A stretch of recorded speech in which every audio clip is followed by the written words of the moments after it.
Miriam Spiteri de Bono se tkun il-11 il-kap tal-Istat Malti mindu sirna Repubblika nhar 13 ta' Deċembru tal-1974. L-ewwel President ta' Repubblika kien Sir Anthony Mamo u nħatar f'din il-kariga propju dakinhar li Malta ħadet dan l-Istat sovran immexxija minn Malti stess. Jiena għadni kemm ħlift li nqiegħed lili nnifsi għas-servizz tagħkom u tal-poplu kollu bħala kap tal-Istat u bħala rappreżentant tal-Għaqda u tal-Unità Nazzjonali. Mamo serva fil-kariga sal-1976. Fl-1971 taħt Gvern Laburista, Sir Anthony Mamo inħatar bħala l-ewwel Gvernatur Ġenerali fi żmien li l-kap tal-Istat Malti kienet ir-Reġina Elisabetta it-tieni ta' Renju Unit. Il-poeta Anton Buttigieg kien it-tieni President tar-Repubblika bejn l-1976 u l-1981. Dr. Buttigieg kien l-ewwel President tar-Repubblika li ġej mill-Gżira Awġija. Kien ukoll deputat mexxej tal-Partit Laburista bejn l-1962 u l-1976. Fil-leġislatura tal-1971 Buttigieg kien deputat Prim Ministru mal-Prim Ministru Domintov.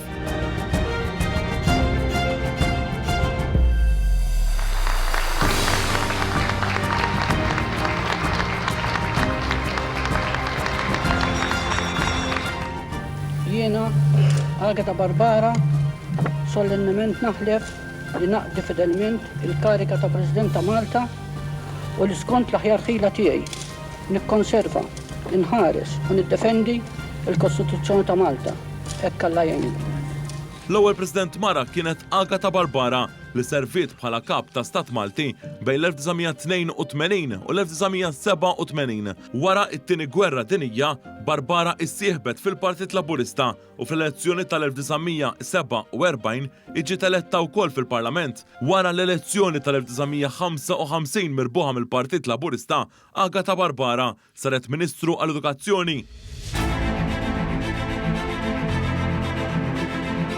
Dr. Cenzo Tabone kien ir-raba President ta' Repubblika u serva il-pajjiż bejn l-1989 u l-1994 u kien it-tieni President li ġej mill-Gżira Awġija u għatela fil-Parlament fl-elezzjonijiet ta' bejn l-1966 u l-1987. Wara l-aħħar elezzjoni u nħatar Ministru għall-Affarijiet Barranin fejn dam sentej sakemm irreżenja biex jieħu l-kariga ta' President ta' Repubblika. Il-ħames President Malti kien Dr. Ugo Mifsud Bonnici fej serva fil-kariga bejn l-1994 u l-1999. Wara l-elezzjonijiet tal-1987 u tal-1992 u serva bħala Ministru għall-Edukazzjoni sakemm irreżenja biex isir President.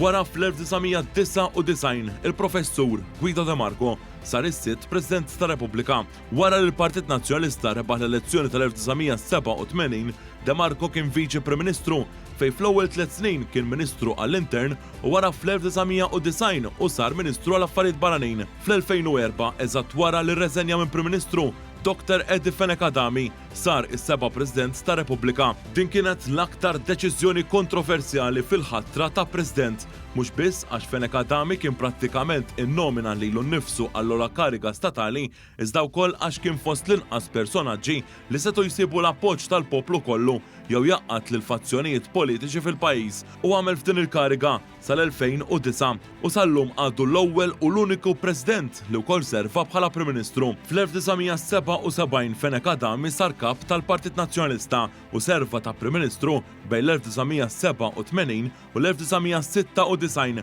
u l-1998 u l-2004.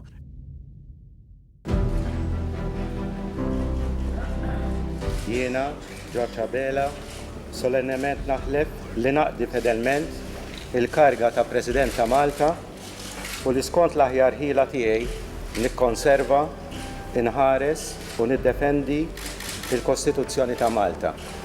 Hekk Alla jgħinni. It-tmiem President ta' Repubblika kien Dr. Giorgia Bela li serva lil pajjiż din il-kariga bejn l-2009 u l-2014 fl-1992 u ġie elett bħala deputat mexxej tal-Partit Laburista taħt it-tmexxija tal-mexxej ta' dak iż-żmien Dr. Alfred Sant.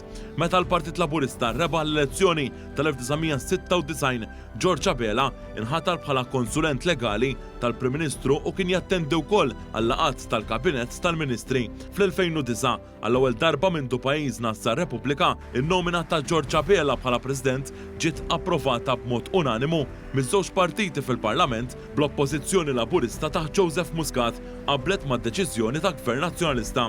Dan minkejja li dakinhar il-liġi biex jinħatar President kienet għadha tirrekjedi maġġoranza sempliċi fil-Parlament u mhux ta' żewġ terzi fil-Parlament, riforma li spiċċat iddaħlet fis-seħħ taħt l-amministrazzjoni attwali immexxija minn ibn l-istess George Abela, il-Prim Ministru Robert Abela.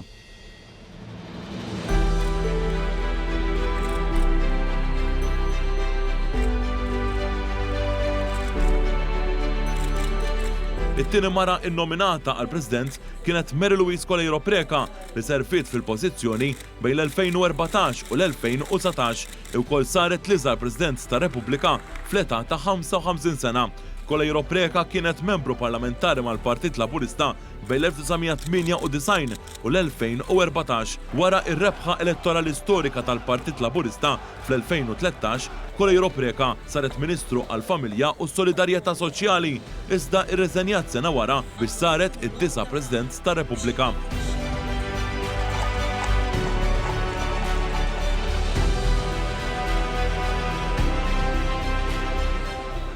Jiena, George Vella, sollement naħlef li naqdi fedelment il-karika ta' President ta' Malta u l-iskont l-aħjar ħila tiegħi nikkonserva, inħares u niddefendi l-Kostituzzjoni ta' Malta. Hekk Alla jgħinni.